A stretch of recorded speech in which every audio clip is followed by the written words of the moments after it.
अगले 48 घंटे इंतहाई अहम करार दे दिए गए हैं। ईरान के जवाब का इंतजार किया जा रहा है। इंटरनेशनल मीडिया ये रिपोर्ट कर रहा है। पाकिस्तान का नाम एक बार फिर डोनाल्ड ट्रंप लेते हैं कि मैं स्ट्रेट ऑफ हॉर्मुज़ के प्रोजेक्ट को रोक रहा हूँ। इस वक्त पाकिस्तान यकीनन बहुत इंपॉर्टेंट दुनिया में मुल्क बन चुका है, इस बात में कोई शक नहीं। ग्रीन पासपोर्ट की इज्जत हो गई है। अल्लाह करे कि यहाँ पे जो लोग हैं रहने वाले, उनके मसाइल भी हल हों। आपकी नज़र में क्या होने वाला है, क्या हो सकता है, क्या चांसेस हैं, दुनिया किस तरफ जा रही है, और क्या हमारे अंदरूनी मसाइल भी हम उसी तरह हल कर पाएंगे जिस तरह हम दुनिया के मसाइल हल कर रहे हैं? परवेज अंदेला साहब। बहुत शुक्रिया जी, आपके सुनने वालों को और आपको मेरा मोहब्बत भरा सलाम। देखें जी, इस वक्त होने क्या वाला है पाकिस्तान की तो एक ही कोशिश है कि ये जो खित्ते में इस वक्त ये जंग लगी हुई थी, जिस तरह पाकिस्तान ने उसको बिल्कुल ऐन उस वक्त जब ये जंग बातें हो रही थी कि तीसरी आलमी जंग बनने जा रही है, या फिर जो मुस्लिम ममालिक हैं दोनों तरफ से आमने सामने होने जा रहे हैं, बीच में आकर वो जंग रोकी।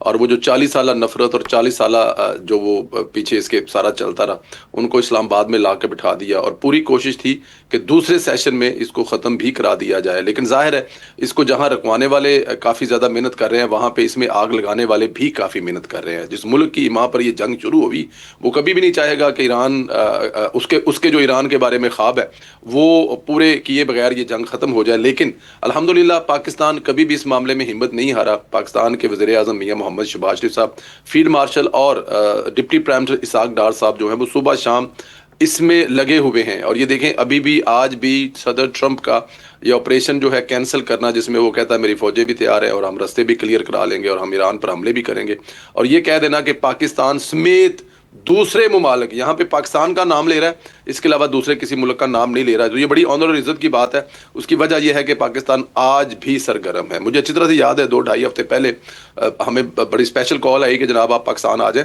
यहाँ पर एक बहुत बड़ा इवेंट होने जा रहा है, बड़ी तरीही लम्हे होंगे, अगर आप अपनी आंखों से देखना चाहते तो ज़रूर तशरीफ़ लाएं। हम भी भागम भाग पहुँच गए, लेकिन वो ना हो सका। लेकिन मुझे बड़ी अल्लाह के घर से उम्मीद है कि अगले आने वाले चंद दिनों में या एक आध हफ्ते के अंदर अंदर वो दिन ज़रूर आएगा। देखें, अभी आपने इंट्रो में कहा कि ईरान जीत गया है और अमेरिका हार गया है। मादरत के साथ जंग में कभी किसी की जीत नहीं होती है, जंग में दोनों ही हारे होते हैं, इसमें कोई शक नहीं है। जो नुकसानात हुए होते हैं ना, अब देखिए यहाँ पर बैठकर ईरान के बारे में हम बिल्कुल, हमारा दिल भी कहता है, दिमाग भी कहता है कि जिस तरह से ईरान ने मुकाबला किया है अमेरिका का, इसमें कोई शक नहीं है। पिछले 25 साल में 30 साल में कोई मुल्क इस तरह अमेरिका का मुकाबला नहीं कर सका जो ईरान ने किया। लेकिन ईरान का जो नुकसान हुआ है, ईरान के सुप्रीम लीडर, देखिए मैं समझता हूँ कि आज अली लरजानी साहब होते, आयतुल्लाह खमीनी साहब होते, तो उनके लिए फैसला करना आसान होता। अब वहाँ पे क़यादत के मामले में भी जो इश्यूज हैं या मामलात हैं वो ज़ाहिर है हमें नज़र भी आ रहे हैं। लेकिन अगर वो क़यादत शहीद ना होती तो आज मुख्तलिफ माहौल होता, आज फैसला करने में आसानी होती। अली लरजानी साहब जो हैं वो तो हमेशा टेबल टॉक करने के हक में होते थे, हमेशा सुलह सफाई से बातचीत को आगे लेके चलने में हाथ होते थे। इस पॉइंट पे आ जाए कि पाकिस्तान अंदरूनी मसाइल कैसे हल करे अपने? पाकिस्तान अंदरूनी मिसाल ऐसे ही करे कि जिस तरह पाकिस्तान के वज़ीर आज़म फील्ड मार्शल और इसाक डार साहब जो हैं बैरूनी लोगों से बात कर रहे हैं और वो उनकी बात सुन रहे हैं, वो उनकी बातों को लेके चल रहे हैं, वो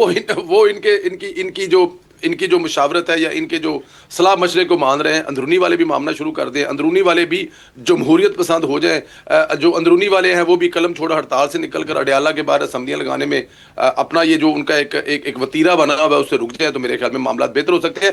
ये दोनों तरफ से होंगे, सिर्फ हुकूमत की तरफ से। देखें, हुकूमत तो हर मौके पर कहती है, शहबाज शरीफ साहब असम्बली के फ्लोर पर कह चुके हैं आए बैठ कर मुआहदे करें, आए हमारे साथ बातचीत करें। लेकिन जब तक दूसरी तरफ से नहीं होगी, जब दूसरी तरफ से 26 नवंबर 9 मई और दूसरे तमाम चीजें करने की कोशिश की जाएगी, तो अंदरूनी मसाइल कैसे हल होंगे? बिल्कुल ठीक। अरशद वोरा साहब, आपकी तरफ आना चाहूंगा। हुजूर, आपकी जमात तो तवक्को लगाए बैठी थी कि 28वीं तरमीम की तरफ हुकूमत काम करेगी, लेकिन यकीनन इस जंगी सूरत हाल की वजह से उसमें बताया जा रहा है कुछ डिले है। आपकी नज़र में आज पाकिस्तान का दुनिया में मकाम, बैरूनी मसाइल तो हम हल करने में कामयाब हो रहे हैं, अंदरूनी मसाइल कब हल कर पाएंगे? अरशद वोरा साहब। बिस्मिल्लाहिर्रहमानिर्रहीम। पहला देखें, 28वीं तरमीम तो इंशाअल्लाह ताला होगी और अपने वक्त पर होगी। डेफिनेटली हमें सबको पता है कि इस वक्त जिस क्राइसिस से जो है पूरी दुनिया गुजर रही है और खास तौर पर पाकिस्तान का जो उसमें रोल है, और इस इम्पोर्टेंट रोल में जो किरदार अदा किया है फील्ड मार्शल आसिम मुनीर साहब ने, प्राइम मिनिस्टर साहब ने और इसाक डार साहब ने अनथक मेहनत की है, जिसको कि हमें एक्सेप्ट करना चाहिए। और उसके बाद पाकिस्तान का जो दुनिया में मुकाम हुआ है, आपने खुद ही अपने इंट्रो में कहा था कि पाकिस्तान के पासपोर्ट की भी एक अहमियत हो गई है। तो इट्स नॉट ओनली दैट कि पाकिस्तान के पासपोर्ट की अहमियत होनी चाहिए, पाकिस्तान की आवाम की अहमियत होनी चाहिए। पाकिस्तान की आवाम इस वक्त जिस परेशानी से गुजर रही है वो देखिए, हमने इंटरनेशनल महाज पर हमने अपनी खारजा पॉलिसी, इस सब को हमने अचीव कर लिया। हमने लास्ट ईयर मई के महीने में जिस तरीके से इंडिया को जो मुंह तोड़ जवाब दिया था, उसके बाद से ही पाकिस्तान का ग्राफ अल्हम्दुलिल्लाह ऊपर जा रहा है और उसका तमाम क्रेडिट हमारी अफवाज को जाता है। लेकिन ऑन दी अदर हैंड अगर हम देखें तो फिर यही हमारी हुकूमत है और हम भी उसका हिस्सा है। लेकिन जो इकोनॉमिक टीम इस वक्त काम कर रही है वो मैं ये समझता हूँ कि डिलीवर करने से कासिर रही है। उसकी वजह ये है कि अगर हम देखें तो अवाम मुतमईन नहीं है।